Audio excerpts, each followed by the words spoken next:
प्रभु आप लोगों के साथ हो और आपकी आत्मा के साथ। संत यूहन्ना के अनुसार पवित्र सुसमाचार। हे प्रभु तेरी महिमा हो। ईसा ने उनसे कहा, वह समय आ गया है जब मानव पुत्र महिमान्वित किया जाएगा। मैं तुम लोगों से यह कहता हूं, जब तक गेहूं का दाना मिट्टी में गिरकर नहीं मर जाता तब तक वह अकेला ही रहता है, परंतु यदि वह मर जाता है तो बहुत फल देता है। जो अपने जीवन को प्यार करता है वह उसका सर्वनाश करता है, और जो इस संसार में अपने जीवन से बैर करता है वह उसे अनंत जीवन के लिए सुरक्षित रखता है। प्रभु का सुसमाचार। हे क्रिस्त तेरी स्तुति हो। क्रिस्त में मेरे प्रिय भाइयों और बहनों, समझो गेहूं के दाने को हम एक बोरी में रख देते हैं, उस दाने से कुछ फायदा होगा क्या? नहीं। यदि वो दाना जमीन पर गिर जाएगी, फलद्रुप हो जाएगी, तभी उसमें फायदा है, नहीं तो उस दाने में कोई फायदा नहीं। वह दाना निर्जीव है। यदि उसे जीवन देना है तो उसे जमीन में गिरकर मिट्टी के साथ मिलकर खुद मरना होगा, जिसके द्वारा वह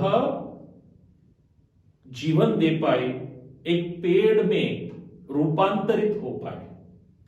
इस तथ्य को यीशु एक महत्वपूर्ण संदेश प्रकट करने के लिए उपयोग करते हैं, और वह महत्वपूर्ण संदेश यह है कि पुनरुत्थान दुख भोग और मृत्यु के सिवाय साध्य नहीं है।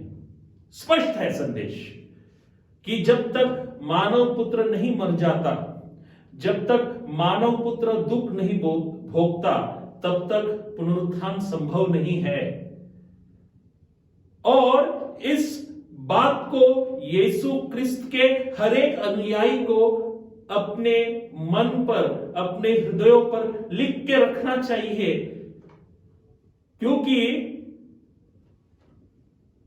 क्रूस और शिष्यत्व एक ही है।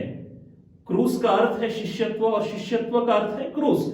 इसको हम विभाजित नहीं कर सकते, अलग नहीं कर सकते। और इस तथ्य को बखूबी संत जॉन ब्रिटो ने पहचाना।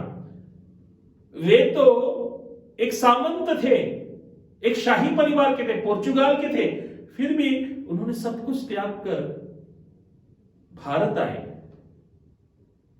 वे एक जेजुइट पुरोहित बने और आगे जाकर के उन्होंने तमिलनाडु में मिशन कार्य किया, और हमें मालूम है उन्होंने दुख उठाया, रक्त साक्षी बने, शहीद बने।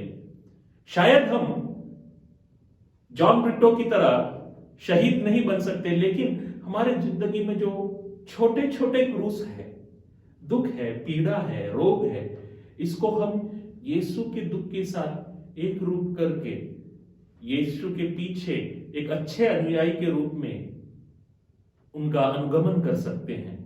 क्या हम इसके लिए तैयार हैं? इस प्रश्न पर मनन करें। आमीन।